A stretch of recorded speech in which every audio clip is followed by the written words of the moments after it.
Sir നമസ്കാരം. നമസ്കാരം. 2026 നിയമസഭാ തെരഞ്ഞെടുപ്പിൽ CPM-നുണ്ടായ ദയനീയമായ പരാജയത്തെ തുടർന്ന് പിണറായി വിജയനെയും MP ഗോവിന്ദനെയും വട്ടമിട്ട് ആക്രമിക്കുന്ന രീതിയാണ് പല CPM ബ്രാഞ്ച് കമ്മിറ്റി മുതൽ ഏരിയ കമ്മിറ്റിയിലും അതുപോലെ തുടർന്ന് അതിൻ്റെ അനുരണനങ്ങൾ സംസ്ഥാന സമിതിയിലുമെല്ലാം ഉണ്ടായത്. പാർട്ടിയുടെ ഇത്രത്തോളം നാണം കെട്ട തോൽവിക്ക് ഉത്തരവാദിത്തം പാർട്ടി സെക്രട്ടറിയായ MP ഗോവിന്ദൻ്റെ വിവരക്കേടും അസമയത്ത് അനുചിതമായ ചില പ്രസ്താവനകളും നടപടികളും തന്നെയാണ് എന്ന് പേരെടുത്ത് പറഞ്ഞുകൊണ്ട് ജില്ലാ കമ്മിറ്റികൾ, അതായത് കണ്ണൂരും കാസർഗോഡും തിരുവനന്തപുരത്തും കാഞ്ഞങ്ങാടുമെല്ലാമുള്ള കേരളത്തിൽ മുഴുവനുള്ള എല്ലാ കമ്മിറ്റികളിലും ഇതേ അഭിപ്രായം തന്നെ ഉയർന്നു വന്നു. പിണറായി വിജയനെതിരെയും ഇത് തന്നെ പറഞ്ഞു. ഒരു കമ്മ്യൂണിസ്റ്റുകാരന് ചേരാത്ത ജീവിതശൈലി, ജനങ്ങളിൽ നിന്നും അകന്നു പോകുന്ന തരത്തിലുള്ള സംസാരം, മറ്റുള്ള നേതാക്കളെക്കുറിച്ച് പറയുമ്പോൾ ഭാഷയ്ക്കും പ്രവൃത്തിക്കും ഇല്ലായ്മ, ഒരു ശുദ്ധിയില്ലായ്മ, ഒരു കാരണവശാലും സംസ്കാരമില്ലാത്ത രീതിയിലുള്ള പെരുമാറ്റം, ഇതെല്ലാം കമ്മ്യൂണിസ്റ്റ് പാർട്ടിയിൽ നിന്നും ജനങ്ങളെ അകറ്റി. അതുകൊണ്ട് പിണറായി വിജയനും MP ഗോവിന്ദനും ഇനിയും ഈ പാർട്ടിയിൽ തുടരുന്നത് ശരിയല്ല എന്ന തരത്തിലുള്ള അഭിപ്രായ പ്രകടനങ്ങൾ തന്നെയാണ് ഉയർന്നു വന്നത്. എന്നാൽ ഈ സംഭവങ്ങൾക്കെല്ലാം ശേഷം പിണറായി വിജയൻ പ്രതിപക്ഷ നേതാവാകുന്നു. പ്രതിപക്ഷ നേതൃസ്ഥാനത്ത് നിന്നും പിണറായി വിജയൻ മാറണം എന്ന മുറവിളി ഉയരുന്ന സാഹചര്യത്തിലാണ് ഇക്കഴിഞ്ഞ ദിവസം CPM-ൻ്റെ കേന്ദ്ര കമ്മിറ്റി യോഗം നടക്കുന്നത്. കേന്ദ്ര കമ്മിറ്റി യോഗത്തിൽ കേരളത്തിലെ മുഖ്യമന്ത്രിയായിരുന്ന പിണറായി വിജയൻ്റെ കാലത്തെ ഭരണകാലത്തുണ്ടായിരുന്ന നടപ്പാക്കപ്പെട്ട തുറമുഖം, വിഴിഞ്ഞം തുറമുഖവുമായി ബന്ധപ്പെട്ട് ചില ആരോപണങ്ങൾ ഉയർന്നു വരുന്നു. VD സതീശൻ എന്ന ഇപ്പോഴത്തെ മുഖ്യമന്ത്രി അദാനി ഗ്രൂപ്പുമായി ബന്ധപ്പെട്ട് വിഴിഞ്ഞത്തെ വിദേശ കമ്പനിക്ക് വിറ്റു.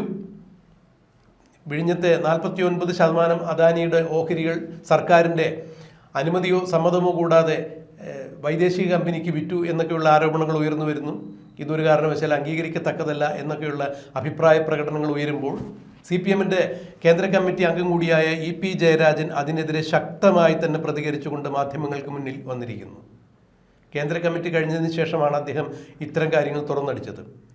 അഴിമതി ആരോപണങ്ങൾ ഉയർത്തുന്ന ആളുകൾക്ക് അഴിമതി ആരോപണങ്ങൾ ഉയർത്താൻ. VD സതീശനെതിരെ വിഴിഞ്ഞവുമായി ബന്ധപ്പെട്ട് അഴിമതി ഉയർത്തുന്ന ആളുകളെക്കുറിച്ച് തന്നെയാണ് EP ജയരാജൻ പറഞ്ഞത്.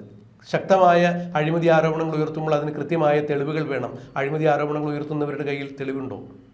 തെളിവില്ലാതെ ഇത്തരം അഴിമതി ആരോപണങ്ങൾ ഉയർത്തിക്കൊണ്ടുവന്ന് നാടിനുണ്ടാകാവുന്ന വികസന പ്രവർത്തനങ്ങളെ, വികസനത്തെ മുരടിപ്പിക്കുന്ന തരത്തിൽ പിന്നോട്ടടിക്കുന്ന നിലപാടുകൾ ആരായാലും സ്വീകരിക്കാൻ പാടില്ല എന്ന് EP ജയരാജൻ പറയുമ്പോൾ, അക്ഷരാർത്ഥത്തിൽ പ്രതിപക്ഷ നേതാവ് എന്ന രീതിയിൽ VD സതീശനെതിരെ പിണറായി വിജയൻ ഉയർത്തിക്കൊണ്ടുവന്ന വിഴിഞ്ഞം തുറമുഖത്തെക്കുറിച്ചുള്ള ഈ ആക്ഷേപത്തിൽ പിണറായി വിജയൻ്റെ കരണം കുത്തി അടിക്കുന്ന നിലപാടാണ് EP ജയരാജൻ കൈക്കൊണ്ടിരിക്കുന്നത്.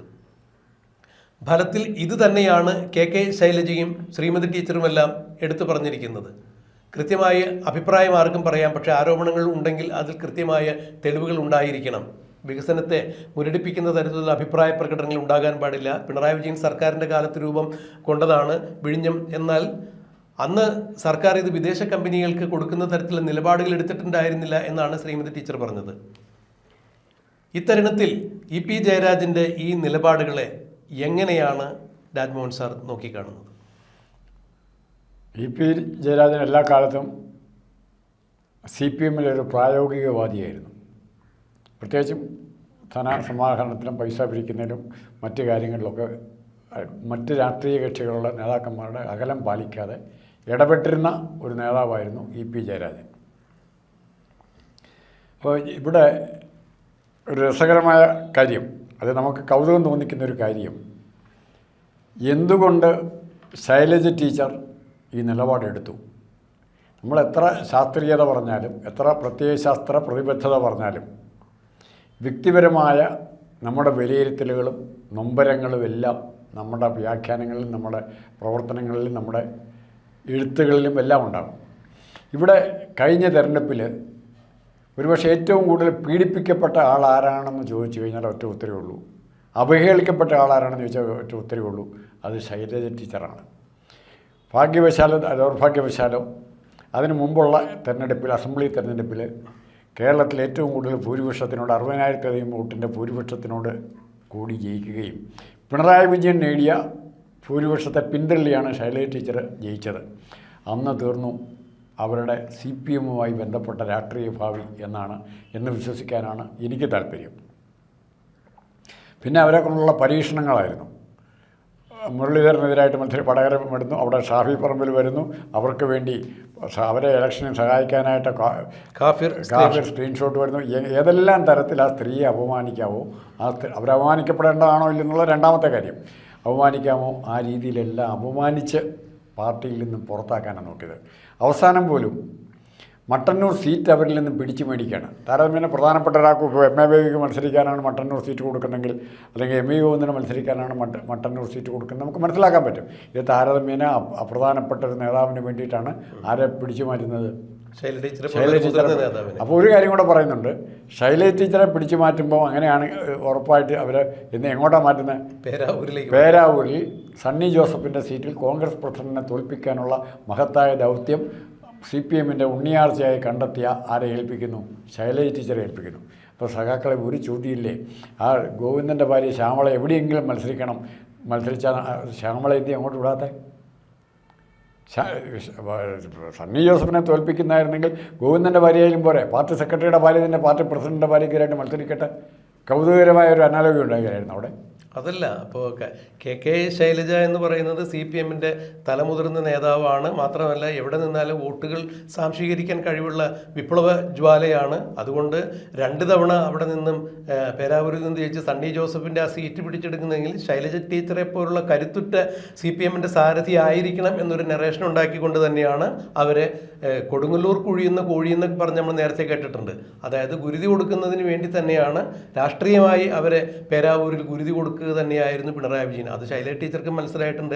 പക്ഷേ ഈ പ്രത്യയശാസ്ത്രത്തിനകത്ത് നിന്നുകൊണ്ട് പെരുമാറുമ്പോൾ അത് തുറന്നു സമ്മതിക്കാൻ അവർക്കെല്ലാവർക്കും ബുദ്ധിമുട്ടായിരിക്കും. പക്ഷേ കേരള രാഷ്ട്രീയം ദൂരെ നിന്ന് മാറിക്കാണുന്ന അല്ലെങ്കിൽ അടുത്ത് നിന്ന് നോക്കിക്കാണുന്ന ആളുകളെ സംബന്ധിച്ചിടത്തോളം ഇത് മനസ്സിലാക്കാൻ രാഷ്ട്രീയത്തിൽ PhD എടുക്കണം എന്നൊന്നുമില്ലല്ലോ.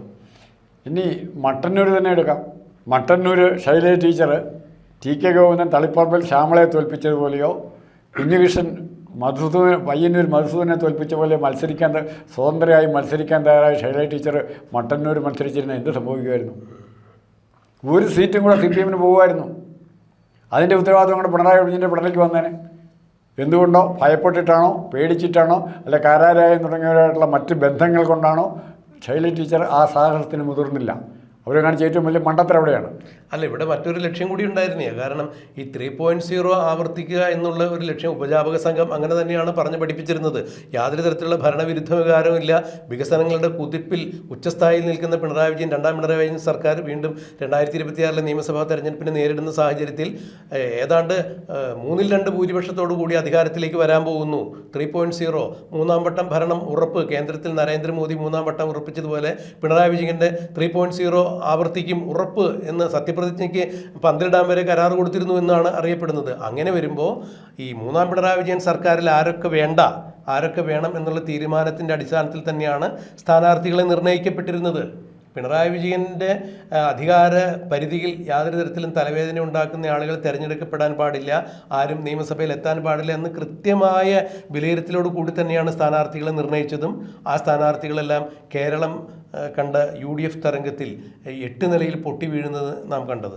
അവർ മാത്രമല്ല, അവരെ ചാരി നിന്ന് സ്ട്രോങ് ആയിട്ടുള്ളവരും പോയി. ഒത്തിരി ആളുകൾ മധുസൂദനും ശ്യാമളയൊക്കെ തോറ്റില്ല. എല്ലാവരും തോറ്റില്ല.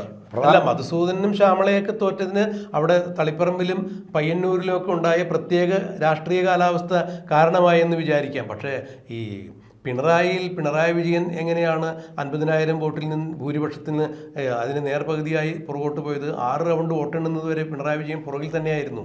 അപ്പോൾ കൃത്യമായ രാഷ്ട്രീയം കേരള ജനത ഈ തെരഞ്ഞെടുപ്പിൽ പ്രയോഗിച്ചിരിക്കുന്നു എന്ന് വേണം മനസ്സിലാക്കാൻ. നമ്മൾ പറഞ്ഞു വന്നത് EP ജയരാജനെ സംബന്ധിച്ചിടത്തോളം ഇനി കമ്മ്യൂണിസം കേരളത്തിൽ നിലനിൽക്കണം എന്നുണ്ടെങ്കിൽ, കമ്മ്യൂണിസ്റ്റുകാർ ഇപ്പോൾ സംഭവിച്ചിരിക്കുന്ന ഈ പരാജയത്തിൻ്റെ പടുകുഴിയിൽ നിന്ന് ഉയർത്തെഴുന്നേൽക്കണം എന്നുണ്ടെങ്കിൽ പിണറായി വിജയനും അതുപോലെ MP ഗോവിന്ദനും അടക്കമുള്ള ഈ ആളുകൾ ഈ പാർട്ടിയെ നയിക്കുന്ന ആ സാരഥ്യത്തിൽ നിന്ന് മാറണം. തേരാളികളായി ഇവർ ഇനി ആ സ്ഥാനത്തുണ്ടായി കഴിഞ്ഞാൽ ഇതിനേക്കാൾ വലിയ പതനം CPM-നുണ്ടാകും. അതുകൊണ്ട് EP ജയരാജൻ CPM-ൻ്റെ ദേശീയ സെക്രട്ടറി MA ബേബി, കണ്ണൂരിലെ ജയരാജത്രയങ്ങളിൽ മറ്റ് 2 പേർ, PK ശ്രീമതി, KK ശൈലജ എന്നിവരുൾപ്പെടെ പിണറായി വിജയനെതിരെ ഒരു കോക്കസ് രൂപം കൊണ്ടിട്ടുണ്ട്. അത് ഇല്ല എന്ന് സമർത്ഥിക്കാൻ KK ശൈലജയും PK ശ്രീമതി ടീച്ചറും എല്ലാം മാധ്യമങ്ങൾക്ക് മുന്നിൽ പെടാപ്പാട് പെടുന്നത് നമ്മൾ ഇന്നും കണ്ടു. പക്ഷേ അക്ഷരാർത്ഥത്തിൽ സംഭവിക്കുന്നത് തന്നെയാണ്. പിണറായി വിജയന് തിരുവായ്ക്ക് എതിർവായില്ല എന്ന രീതിയിൽ നിന്നിരുന്ന ഇത്തരം നേതാക്കന്മാർ, പലപ്പോഴും പിണറായി വിജയൻ പലതും പറയുമ്പോഴും വാക്കൈപുത്തി ഓച്ചാനിച്ച് നിന്നിരുന്ന ഇവരാണ് ഇപ്പോൾ മാധ്യമങ്ങൾക്ക് മുന്നിൽ കൃത്യമായി തുറന്നടിച്ചിരിക്കുന്നത്. അത് ദിവ്യ എസ് അയ്യരുടെ സ്ഥലമാറ്റമായാലും, വിഴിഞ്ഞം തുറമുഖത്തിൻ്റെ കാര്യത്തിലായാലും, ബക്കാടി മദ്യം വിളമ്പുന്ന കാര്യത്തിലായാലും, PM ശ്രീ ഒപ്പുവെച്ചതിലായാലും എല്ലാ കാര്യത്തിലും പിണറായി വിജയൻ ഒറ്റപ്പെടുന്ന രീതിയാണ് കാണുന്നത്. ശക്തമായ അഭിപ്രായ പ്രകടനം തന്നെയാണ് EP ജയരാജൻ തുറന്നടിച്ചിരിക്കുന്നത്. നാടിൻ്റെ വികസന പദ്ധതികൾ ഇല്ലാതാക്കുന്നതിന് വേണ്ടി വെറുതെ അഴിമതി ആരോപണങ്ങൾ ഉന്നയിച്ചുകൊണ്ട് കാര്യമില്ല, അതിന് കൃത്യമായ തെളിവുകൾ വേണം. ഞാൻ എന്തായാലും അത് ഉന്നയിക്കാനില്ല എന്ന് പറയുമ്പോൾ ഞാൻ പിണറായിക്ക് ഒപ്പമല്ല എന്ന വ്യക്തമായ സന്ദേശമാണ് EP ജയരാജൻ കൊടുത്തത്. എന്തായാലും പിണറായി വിജയനെ മുഖത്ത് നോക്കി ആട്ടിയിരിക്കുന്നു, ആഞ്ഞടിച്ചിരിക്കുന്നു EP ജയരാജൻ എന്നാണ് രാഷ്ട്രീയ നിരീക്ഷകർ ചൂണ്ടിക്കാണിക്കുന്നത്. പിണറായി വിജയൻ തീർത്തും CPM-ൽ അപ്രസക്തനായി കഴിഞ്ഞു, പിണറായി യുഗം തീർന്നിരിക്കുന്നു എന്നുള്ളതിൻ്റെ പുതിയ ഒരു സാക്ഷ്യം കൂടിയാണ് ഇതെന്ന് ധരിക്കുന്നതിൽ തെറ്റില്ല എന്നാണ് എൻ്റെ പരിമിതമായ രാഷ്ട്രീയ ബോധ്യം വെച്ച് എനിക്ക് പറയാൻ സാധിക്കുക. ഇനി CPM-ൽ ഇന്നലെയൊക്കെ നമ്മൾ സംസാരിച്ച വിഷയമാണ്. എന്നാൽ പോലും ഓരോ ദിവസവും അല്ലെങ്കിൽ ഓരോ മണിക്കൂർ പോലും CPM-ലെ ആ പെർമുട്ടേഷൻ കോമ്പിനേഷൻ മാറിക്കൊണ്ടിരിക്കുകയാണ്. തോമസ് ഐസക് 1-2 ദിവസം ഭയങ്കര ആക്റ്റീവായിട്ട് വന്നു, പിന്നെ ഐസക്കിനെ കാണുന്നില്ല. ബേബി 1-2 ദിവസം ആക്റ്റീവായിട്ട് വന്നു, പിന്നെ ഐസക്കിനെ കാണുന്നില്ല.